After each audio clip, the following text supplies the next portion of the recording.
Bonjour tout le monde, bienvenue à Discussion avec un expert, une experte, mais édition spéciale. Attention, aujourd'hui, on renverse les chaises. Je suis avec Rim Slaoui de chez Indeed. Bonjour Rim. Bonjour Marc. Ça va? Merci de l'invitation, ça va super bien. Écoute, c'est super de t'avoir parce que tu casses la glace. Moi, oui, vraiment. C'est parce que c'est très... Non, mais je suis particulièrement stimulé par cet épisode-là. Je t'explique. Moi, dans la vie, je crois beaucoup à ce que j'appelle les expertises croisées, c'est-à-dire que l'expertise évidente que tous et chacun a, puis il y a celle aussi secondaire qui, des fois, est plus forte qu'on pense. Puis quand j'ai lancé le podcast Discussion avec un expert, c'était beaucoup aussi pour aller chercher un peu la fibre de ça, puis voir en quoi tout le monde peut gagner de l'expertise de tous et chacun. Et un jour, récemment d'ailleurs, je me suis dit, moi, qui est ancien gérant d'artiste, je juge que j'ai toujours eu le flair, en tout cas, dans cette carrière-là, je ne me suis jamais trompé. Donc, j'ai toujours eu le flair de reconnaître le talent, même que je pensais que tout le monde avait cette capacité-là. Dans la vraie vie, c'est quand même assez rare. Et je me suis dit, j'ai le goût de discuter avec quelqu'un qui va me soumettre des cas de recrutement et je vais rebondir là-dessus. Donc, c'est pour ça que j'appelle ça une discussion inversée. C'est qu'aujourd'hui, tu me soumets des trucs et je rebondis en donnant, moi, mon avis, mais qui est une expertise de recrutement, mais qui est ailleurs que le monde des affaires, qui était dans le showbiz. Alors ça, c'est le jeu sur lequel on va jouer. Maintenant, j'aimerais, avant qu'on commence, que tu te présentes un peu, que tu donnes ton parcours, etc., question que les gens te connaissent. Puis après, on va écouter, tu as choisi 3 mises en situation que tu as déjà vécues, sur lesquelles, moi, je vais donner mon avis. Excellent. Bien, écoute, je suis vraiment très excitée à l'idée de partager ce podcast avec toi. Merci encore de l'invitation, Marc. Donc, je vais me présenter. Moi, je m'appelle Rim Slaoui. Je suis dans le domaine du recrutement, je dirais plus ou moins, ça fait 7 ans. J'ai commencé ma carrière chez Randstad, là, vraiment où j'ai appris. Moi, j'appelle ça l'école du recrutement. Enfin, c'est une très belle place où y faire une carrière aussi. Donc, j'ai vraiment touché au monde du recrutement comme ça pour la première fois. Et j'y suis restée 3 ans. À travers de ces 3 années-là, j'ai fait du placement temporaire et du placement permanent. La différence, en fait, c'est qu'on place des gens au niveau permanent, donc pour une durée indéterminée, hein, on souhaite pour plusieurs années. Et après ça, j'ai été affectée au mandat temporaire où là, vraiment, je recevais des requêtes de clients qui avaient des chaises, là, des postes à combler immédiatement. C'est souvent des situations d'urgence. Donc, un remplacement de congé de maladie, ça peut être un remplacement vraiment spontané pour un remplacement de vacances. Et là, à ce moment-là, les besoins étaient vraiment immédiats. Il fallait toujours trouver le candidat qui répondait à cette demande. Donc là, ça a été vraiment plus actif, ça bougeait énormément. J'ai eu beaucoup de succès dans cette division-là. Et ensuite, je me suis fait approcher là, pour travailler dans une plus petite boîte. J'ai ensuite travaillé à l'échelle globale. Je me suis occupée d'un seul client, Morgan Stanley. Donc, au moment où je travaillais pour NTT Data. Et ensuite, je me suis retrouvée à travailler pour une entreprise, donc à l'interne, vraiment une expérience de recrutement interne avec des clients internes chez Essence. Et aujourd'hui, je travaille chez Indeed, qui est mon employeur actuel, où j'occupe des fonctions encore de recruteur interne à l'échelle nord-américaine. Et je suis aussi ambassadrice de marque, donc j'essaie de promouvoir justement les belles choses qu'on fait à l'interne pour que les gens comprennent qui Indeed est et à quel point c'est un employeur extraordinaire. Donc, c'est moi. Et voilà. Écoute, c'est super clair. Parcours assez explosif. Donc, allons-y. On commence tout de suite. Comme on dit, pas 2 minutes à perdre. Tu me soumets donc 3 cas qui te sont arrivés sur lesquels tu vas me dire la réaction que tu as eue. Est-ce que tu trouvais que tu étais d'accord avec la réaction de ton client? Non, oui, qu'est-ce que tu aurais fait, etc. Moi, je rebondis là-dessus, puis on regarde, on jase de cette façon-là. Oui. Alors, bien entendu, les exemples, c'est souvent sous-tiré là, il y a un peu plus longtemps, là, dans le temps, je travaillais chez Randstad, donc je tiens juste à le souligner. Donc, comme j'expliquais au début, moi, j'étais affectée au recrutement pour des postes temporaires. Donc là, les clients, ils ont des besoins, etc. Et des postes permanents, bien entendu. Cas numéro 1, c'est un candidat qui accepte plusieurs mandats temporaires au travers de sa carrière, donc 1 an par-ci, peut-être quelques semaines par-là, etc. Puis son CV, finalement, c'est un CV qui est assez, disons, qui bouge beaucoup, hein, dans le sens où il a été affecté sur différents rôles à différentes entreprises. Et ce candidat-là s'intéresse à un poste qui est affiché à l'interne, qui est un poste permanent. Là, maintenant, la réponse du client, c'est ouais, mais je trouve qu'il est assez, c'est pas assez stable. Il n'y a pas une belle stabilité dans son CV. Ça me fait un peu peur. Est-ce qu'il va quitter mon entreprise? J'ai comme pas vraiment envie d'accepter sa candidature parce que je trouve que c'est un petit parcours instable. Voici une situation qui arrive, justement. Et ma réponse, c'est, je pense que ce qui est vraiment beau avec un candidat qui a un parcours comme celui-là, c'est qu'il a une capacité d'adaptation dans différentes organisations pour différents rôles. Donc, il comprend différentes cultures, il s'ajuste, il s'adapte, he's quick, je m'excuse l'anglicisme, mais il est rapide. Il va être capable de justement, parce qu'il a tellement un portfolio diversifié, il va être capable de mieux comprendre son rôle rapidement. Fait que moi, ça a été comme mon argument de vente parce que moi, je voyais ça comme une force.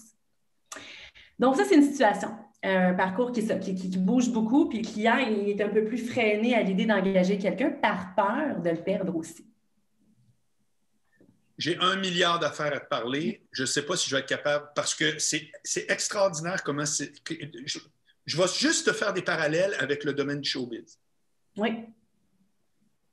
Dans le showbiz, la première affaire qui n'existe pas, c'est des gens qui ont une carrière spectaculaire sans avoir un gérant d'envergure.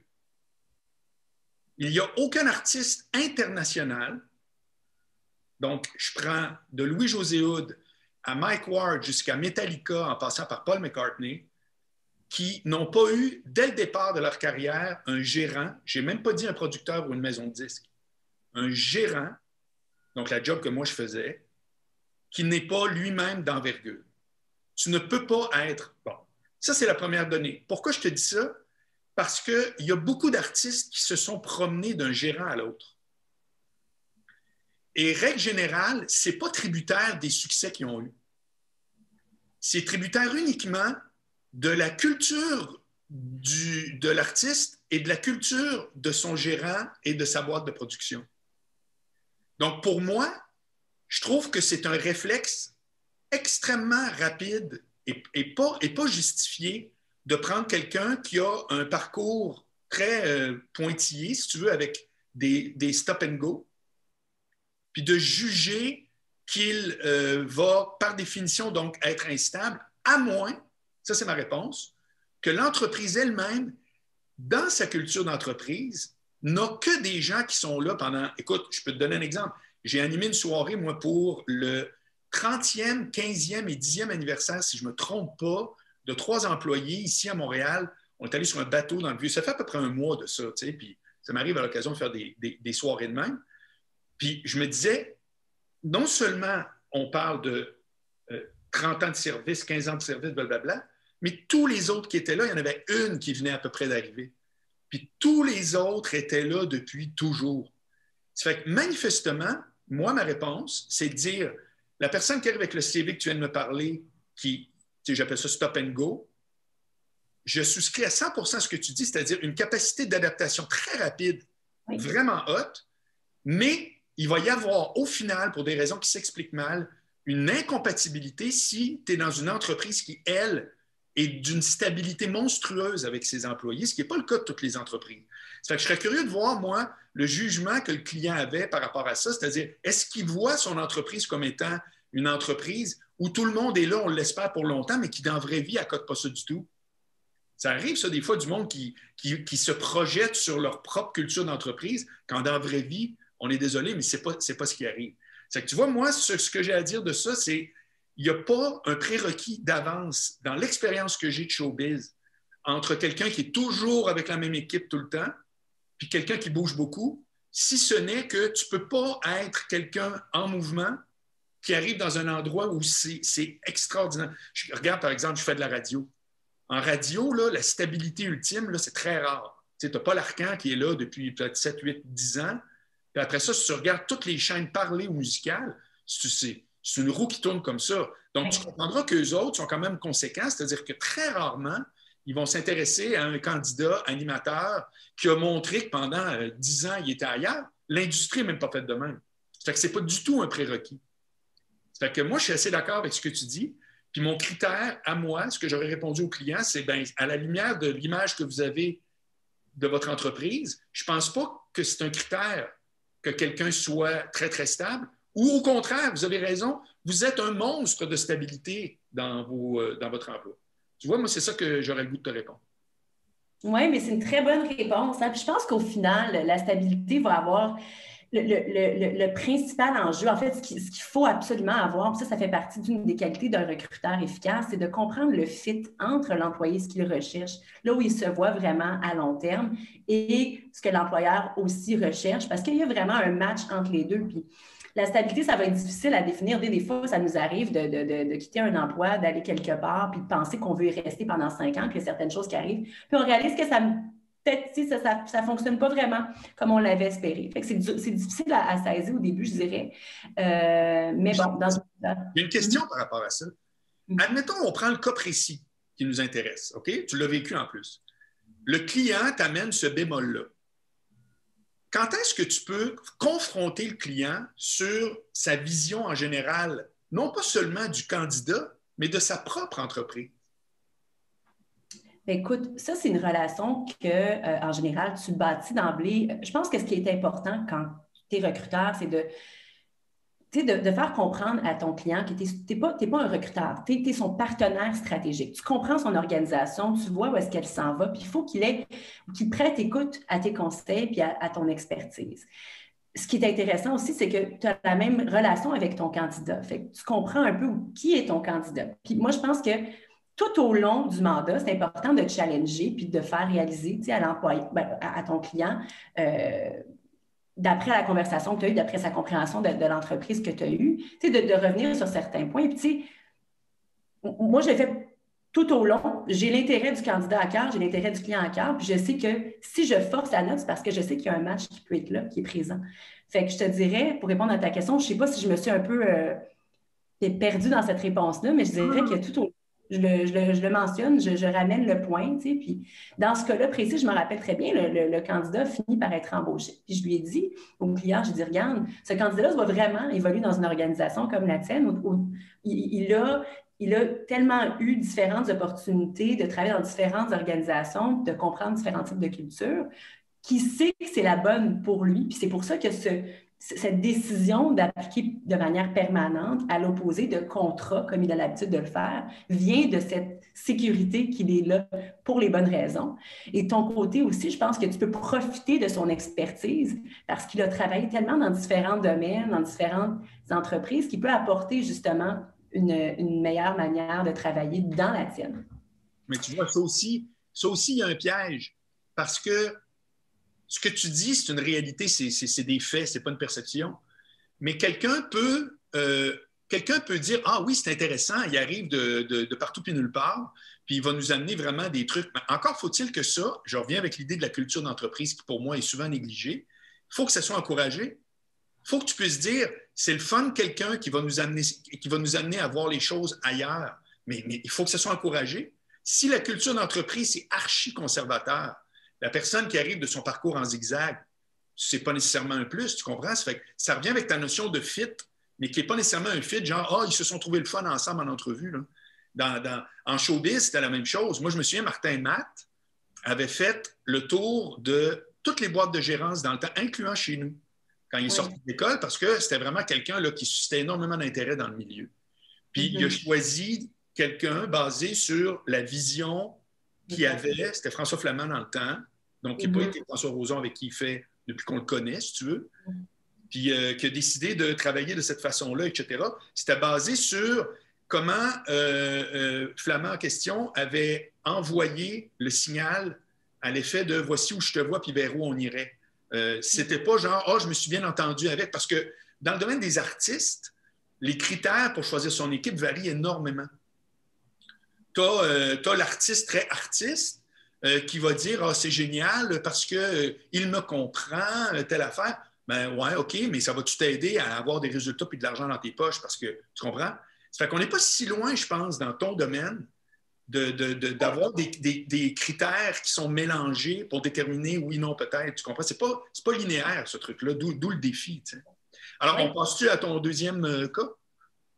Écoute, on va y aller rapidement parce que je ne sais pas à quel point on peut s'extensionner là-dessus parce que c'est un peu comme à l'inverse, une candidate, je me rappelle.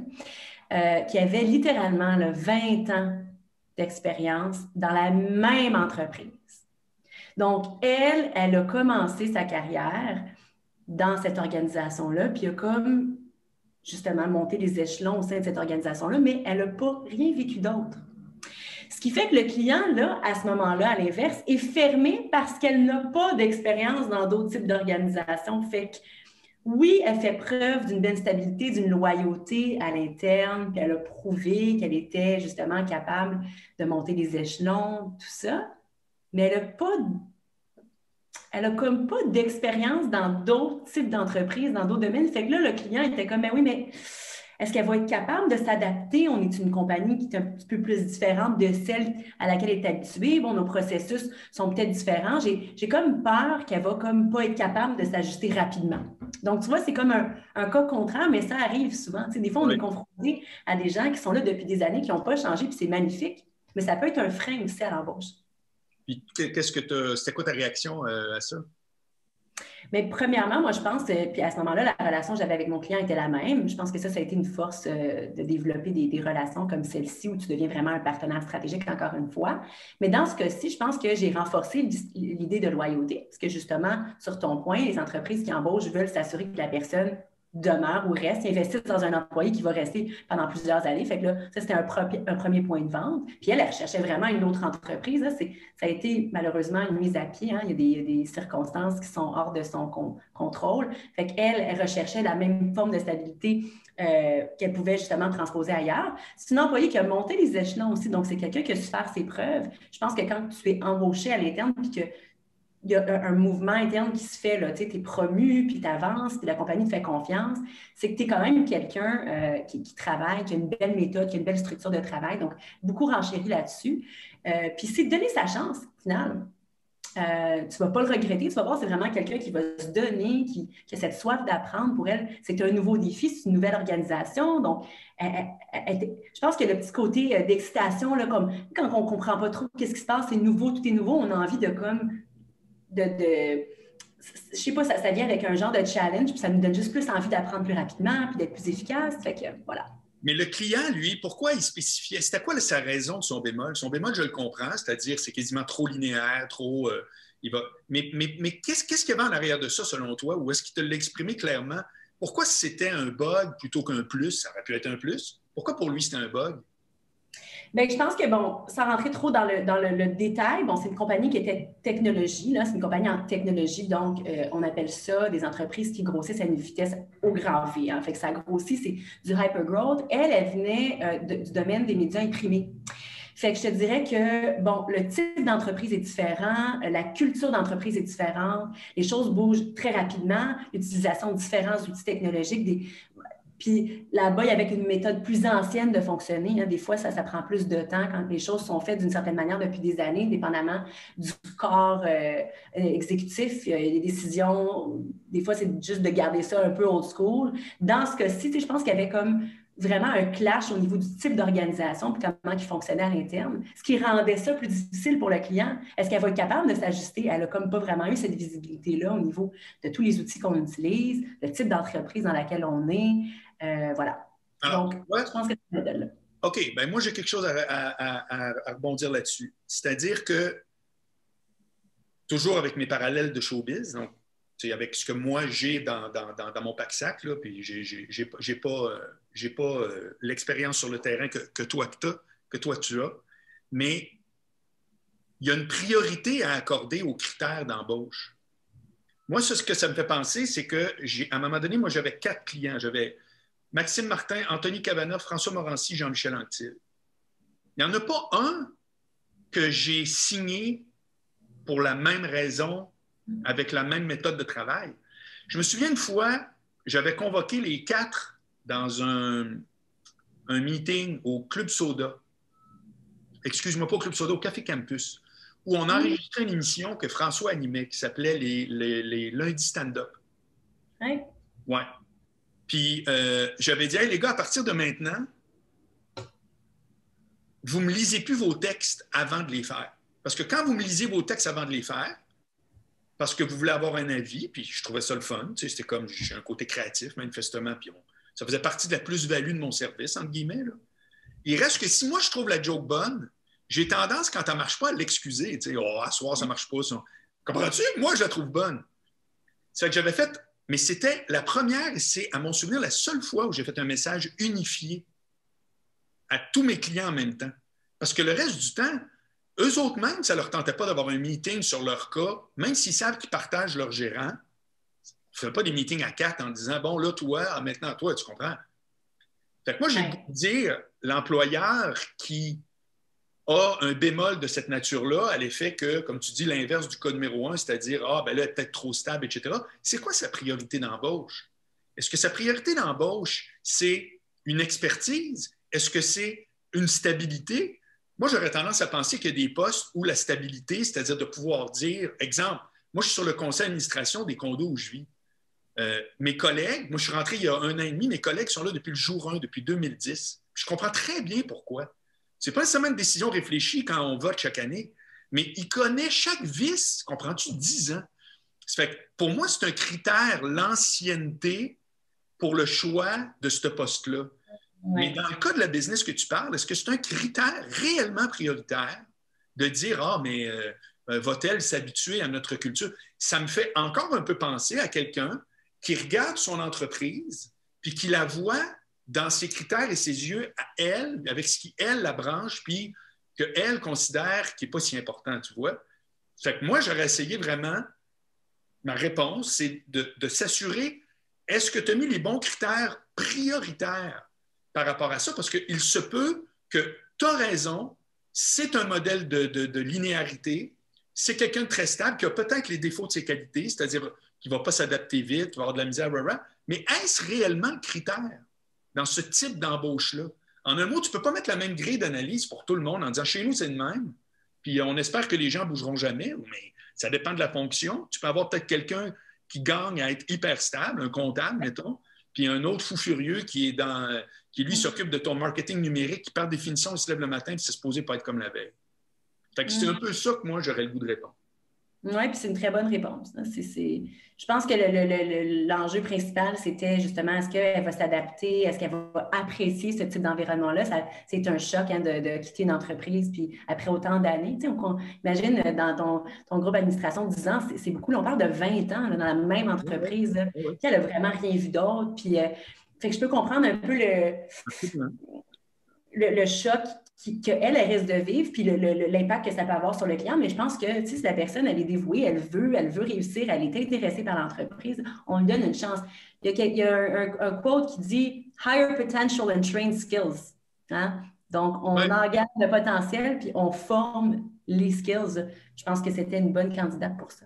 Oui, je suis entièrement d'accord avec ça. OK. Ah ouais, c'est intéressant, c'est le fun. Maintenant, 3e cas. Ça, écoute, encore une fois, comme j'expliquais, j'étais affectée à des rôles temporaires, donc les besoins étaient vraiment précis. Le client, il n'a pas vraiment le temps de former ses employés. Il veut quelqu'un qui est up and running, la personne, elle va rentrer en poste, elle sait qu'est-ce qu'elle doit faire. J'ai besoin de quelqu'un qui a beaucoup d'expérience. Ça, c'était les mandats que moi, je recevais. Puis là, il y avait comme une difficulté des fois. Je présente un candidat qui a toute l'expérience requise. Ça fait des années qu'il fait exactement ce que le client recherche, etc. Là, le client demande une expérience en particulier avec un logiciel en comptabilité dans ce cas-là, SAP. Puis le candidat n'a pas cette expérience-là avec ce logiciel-là. Puis dans ce cas-là, c'est important parce que la personne doit être capable de naviguer avec ce logiciel-là. Il n'y a pas vraiment le temps de formation. Puis ça a été un blocage, hein? Parce que ce candidat avait tout le reste, mais pas cette petite fonctionnalité-là qui était en fait un prérequis pour le poste. Mais ma nature, c'est de toujours essayer de pousser mon candidat à avoir le rôle. Puis je veux il était bon, il était incroyable, il y avait tout le reste, il était parfaitement bilingue, il y avait tout ce que le client demandait, sauf cette petite qui était essentielle, ma foi, dans le cas de ce poste-là. Mais SAP, c'est un système qu'on appelle ERP. Fait qu'il y en a d'autres qui travaillent un peu dans ce sens-là. Puis lui, il avait justement la connaissance d'un autre logiciel. Donc, je me dis qu'il fonctionne un peu de la même manière. Puis le candidat avait aussi apporté son lot de genre son contre-argument en disant, oui, mais tu sais, Rim, j'apprends vraiment rapidement, puis ça ne me dérange pas de faire un crash course juste avant, justement pour leur montrer que je peux être capable de réussir par moi-même. Donc, ça a été un argument que j'ai apporté aux clients. Puis, écoute, je ne me souviens pas vraiment si ce candidat-là avait été embauché ou pas, parce que ça fait quand même longtemps. Mais, tu sais, des fois, c'est juste de challenger un peu le client par rapport à sa capacité d'apprendre, son désir d'être entraîné par lui-même, puis la connaissance d'un logiciel qui est similaire. Pas le même, mais qui est similaire. Finalement, ça finit par se rejoindre dans le principe. Voilà. Écoute, encore une fois, le but de l'exercice, c'est de ramener dans des parallèles, mais ça, c'est un cas qui est plus épineux que les deux autres pour moi. Les deux, remarque que les deux, c'est toujours des cas épineux, là, c'est jamais genre des vérités de la palisse, c'est clair, d'où l'intérêt de discuter. Mais tu me fais penser à un gérant qui voudrait signer un artiste, puis ça, c'est très vrai en plus ce que je vais dire, c'est 100% vrai. Ça n'a pas été mon critère, mais c'est des discussions que j'ai déjà eues. OK. Ça me fait penser à un gérant qui dirait la mode est au personnage pour les humoristes, puis toi, tu es un stand-up, tu ne fais pas de personnage. Morancy, c'était ça. Ah, oui. Parce qu'il y a eu une grande vague. 90, 2000, c'était très personnage, c'était très Madame Jagger, Priscilla avec Jean-Michel, Ia Tremblay. Il y avait les humoristes qui devenaient populaires avaient un personnage. C'était beaucoup plus dur pour les François Massicotte, François Morancier, etc. Alors qu'aujourd'hui, on parle de Martin Matt, Louis-José Hood, qui n'ont jamais fait de personnage, jamais mis une perruque levée. Puis ainsi que tous les nouveaux. C'est pas du tout à la mode chez les nouveaux humoristes. Là. Tu verras pas Mike faire des personnages. Il l'a fait au tout début. Puis les gérants qui sont des gens qui flairent le marché et qui flairent le talent, donc qui sont des recruteurs comme toi, qui essaient de mettre en contact un marché et un talent, souvent disaient, toi, tu fais pas de personnage. Fait que la question, c'est pas, toi, le logiciel, tu l'as ou pas. La question, c'est en dehors de la maîtrise d'un logiciel qui, de toute façon, s'apprend, de toute façon, est-ce que les autres critères supplantent l'idée que l'outil devient le critère ultime? Alors, si l'outil, c'est des fusées pour aller sur la Lune, je comprends. Si l'outil, c'est quelque chose qui s'apprend, puis qu'en plus, la personne est craquée de faire ce que tu parlais, un genre de crash course et tout, moi, c'est drôle, mais si je l'ai en avant de moi, ça me parle énormément. C'est-à-dire que je suis en face de quelqu'un qui est motivé, tu sais, genre, il est craqué raide. Ça me parle plus que moi, je possède très bien l'outil. Puis voilà, pour le reste, ben écoutez, je ne suis peut-être pas un candidat idéal, mais en moi, le fichier Excel, ça n'a pas de secret. À un moment donné, pour moi, ce qui s'appelle maîtriser l'outil, c'est des choses qui s'acquièrent, comme la phrase que tu parlais au niveau des skills. Ça fait que je l'ai vu, ça, moi, dans le domaine d'accorder une super importance parce que à l'extérieur, il y a quelque chose qui le requiert ou qui serait un plus. Puis là, on en fait tout à coup une priorité. J'ai l'impression qu'il y a un piège, là. Oui, c'est un beau parallèle. Puis effectivement, je pense que c'est beau de voir qu'il y a des candidats qui acceptent le rejet, mais qui veulent quand même pousser la note plus loin. Puis ça, j'ai trouvé ça tellement honorable de sa part à ce candidat-là. Je m'en souviendrai très bien.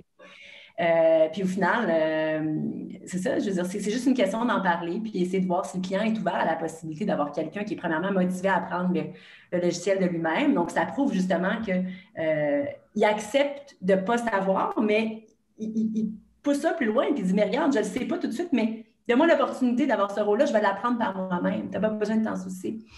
Fait que ça, je trouve ça le fun. Oui, vraiment.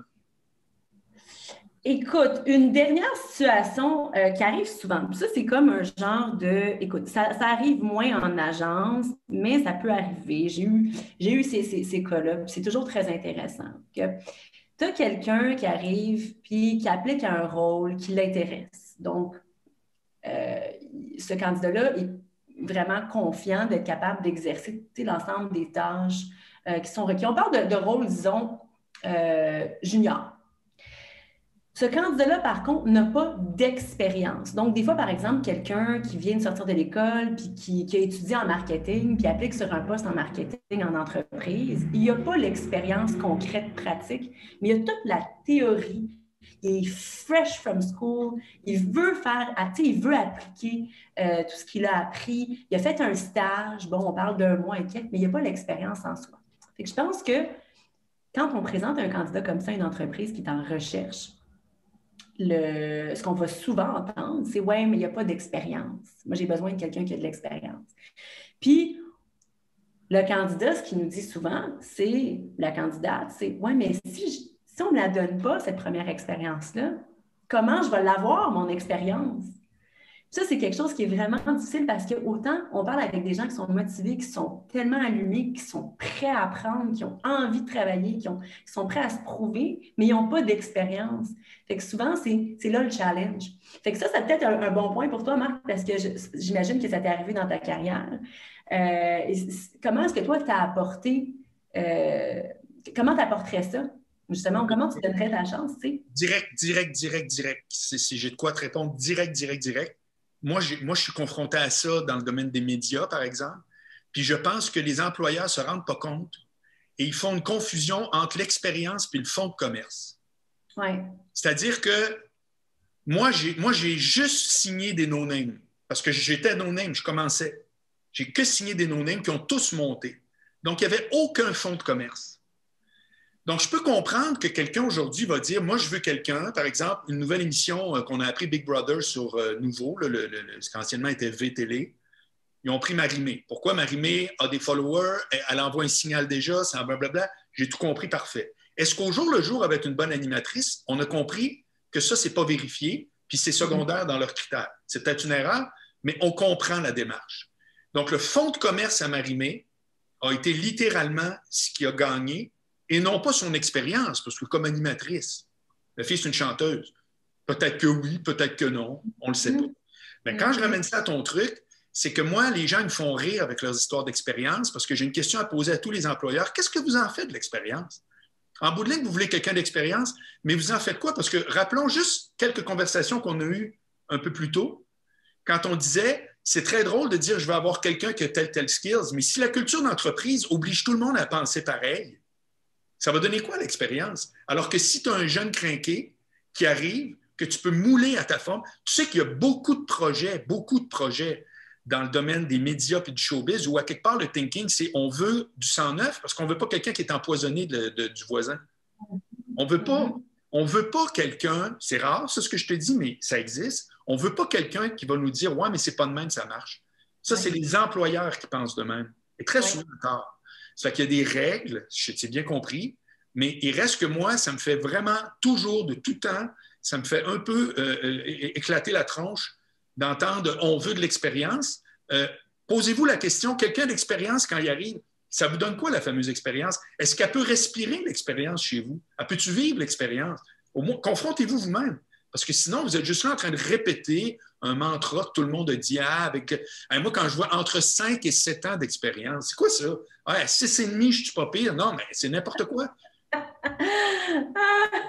Ou bien, tu dis, il n'y a pas d'expérience, on va vivre avec, soit parce qu'on n'a pas les moyens de quelqu'un d'expérience, donc ça revient avec ce que je te disais, qui n'est pas la même notion, le fonds de commerce, ou on cherche quelqu'un avec de l'expérience, donc qui vient avec son lot de défauts, son lot de croyances erronées.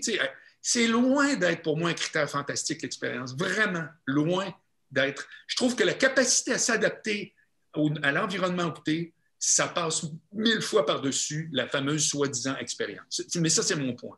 Oh, oui, à 100%. Puis moi, j'avais aucune misère dans ces circonstances-là à moi-même parler de moi. Je leur ai dit, vous savez que moi, j'ai commencé dans le domaine du recrutement, mais je n'avais pas d'expérience en recrutement. C'est Randstad qui m'a donné la chance, justement, parce qu'ils ont vu que j'avais une facilité à développer des relations, parce que ça, c'est important, les relations avec les clients, puis développer ces partenariats. C'est la priorité des critères. Exact. Fait que moi, j'avais tout ça. Je n'avais pas l'expérience en recrutement, non, mais ils m'ont formée. Puis aujourd'hui, je suis une recruteur. Si ce n'était pas de la chance qu'ils m'avaient donnée, je ne serais pas aujourd'hui. Hein. Puis je pense que j'ai quand même fait mes preuves, puis j'ai eu des belles histoires de succès.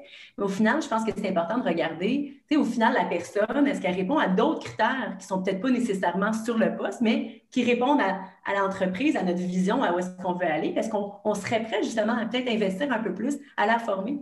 Parce que cet employé-là peut devenir un employé à succès. Moi, j'ai connu tellement de gens, que ce soit chez Randstad ou dans d'autres entreprises où j'ai travaillé, des gens qui n'avaient absolument aucune expérience, puis aujourd'hui sont sur des postes exécutifs, puis ils gèrent non seulement ils gèrent la stratégie de l'entreprise aujourd'hui, mais ils ont commencé et il n'y avait pas d'expérience non plus. Non, c'est ça. Ouais, écoute, c'est super intéressant. Écoute, hey, merci pour l'exercice parce que j'ai trouvé ça vraiment. Mon Dieu, tu m'as ramené à des affaires, mais ça m'allume à mort. C'était vraiment, vraiment le fun.